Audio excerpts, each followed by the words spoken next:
ጤና ይስጥልኝ። የአሜሪካው ፕሬዝዳንት ሰበር ዜና አድርገው ለዓለም የለቀቁት መረጃ የሚዲያዎችን ቀልብ ስበዋል። የብዙ መሪዎችንም ግራ መጋባት ጨምሯል።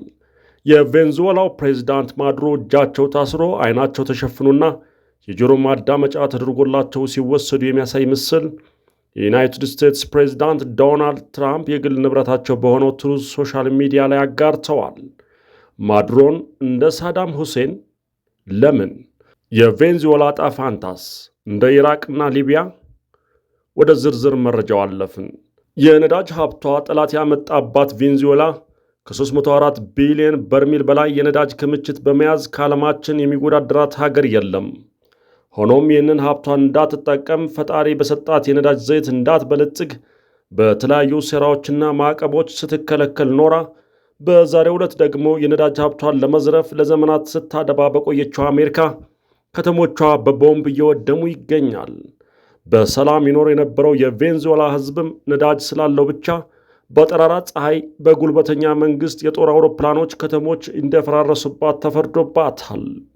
ከሳምንታት በፊት የአሜሪካ ወረራ እንደማይቀርላቸው ያወቁት ቬንዙዌላውያን ሲቪሎች ግን ይህ የተፈራው ነገር ከተከሰተ ሀገራቸውን አሳልፈው ላለመስጠት እስከ ሕይወት መስዋዕትነት እንደሚፋለሙ ተናግረው መንግሥት እንዲያስታጠቃቸው በጠየቁት መሠረት ሴት፣ ወንድ፣ ወጣት፣ አዛውንት ሳይል ከመንግሥት የጦር መሣሪያ ሲሰጣቸው የሚያሳይ ምስል ተለቆ ነበር። ስለሆነም አሜሪካ በአየር የበላይነት ማግኘት ብትችል እንኳን ወታደሮች አልካ ሀገሪቱን መቆጣጠር ከባድ የሕይወት ዋጋ ያስከፍላታል። ይህ ከመሆኑ በፊት አሜሪካ ለበርካታ ወራት የቬንዙዌላ መርከቦችን በዓለም አቀፍ የባህር ክልል ላይ ስታጋይና ወረራ እንደምታካሄድ ስትዝት ቆይታ ነበር። የሀገሪቱ ፕሬዝዳንት የሆኑትን ኒኮላስ ማዱሮንም የዕፅ አስተላላፊ ነው በማለት እሳቸውን ለያዘ የ50 ሚሊዮን ዶላር ሽልማት እንደምትሰጥም አውጃ ነበር። የአሜሪካና የቬንዙዌላ ጸብ ዛሬ የጀመረ አይደለም። በነዳጅ ዘይት ሀብቷ ተወዳዳሪ የሌላት ይህቺ ሀገር በአሜሪካ ጥርስ የገባችው ከዓመታት በፊት ቬንዙዌላን ይመሩ በነበሩት በሁጎ ቻቬዝ ዘመን ነው። በሕዝባቸው ዘንድ እጅግ ይወደዱ የነበሩት የቀድሞው የቬንዙዌላ መሪ ሁጎ ቻቬዝ በወቅቱ በተለያዩ አሜሪካና በአውሮፓ ባንኮች ውስጥ የሚገኙ ዋጋቸው በብዙ ቢሊዮን ዶላር የሚገመቱ የቬንዙዌላ ተቀማጭ የወርቅ ሀብት አውጥተው በሀገሪቱ ብሔራዊ ባንክ እንዲቀመጡ በማዘዝ ደፋር ውሳኔን ያሳለፉ ሰው ነበሩ። እንዲሁም ለዘመናት ሀብቷን ሲበዘብዙ የነበሩትን የአሜሪካውያን የነዳጅ ኩባንያዎችን ከሀገራቸው አባረዋል። ይህ የቻቬዝ ውሳኔም አሜሪካን በቬንዙዌላ ላይ ጥርስ እንድትነክስ ያደረገ ውሳኔ ነበር።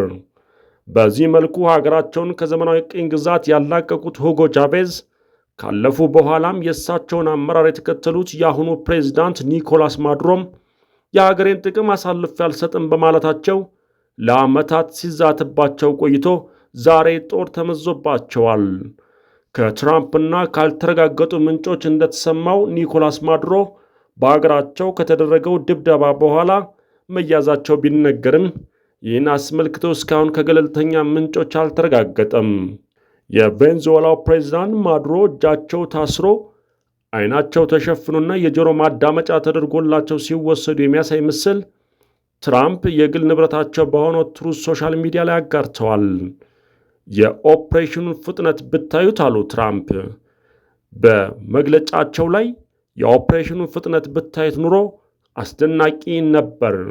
ምድር ላይ ከአሜሪካ ውጭ እንዲህ ማድረግ የሚችል ሌላ ሀገር የለም ሲሉም በመግለጫቸው ወቅት ተደምጠዋል። የፍርድ ሂደቱንም በአሜሪካ ፊት አውራሪነት ይካሄዳል ብለዋል ትራምፕ። ይህንን የተመለከቱ በርካታ የፖለቲካ ተንታኞች ግን ማዱሮን እንደ ሳዳም ሁሴን ሲሉ ተደምጠዋል። የቬንዙዌላ ዕጣ ፈንታስ እንደ ኢራቅና ሊቢያ ሊሆን ነውን የሚል ጥያቄንም አስከትለዋል። በሂደት የምናየው ይሆናል። ሰላም ቆዩን።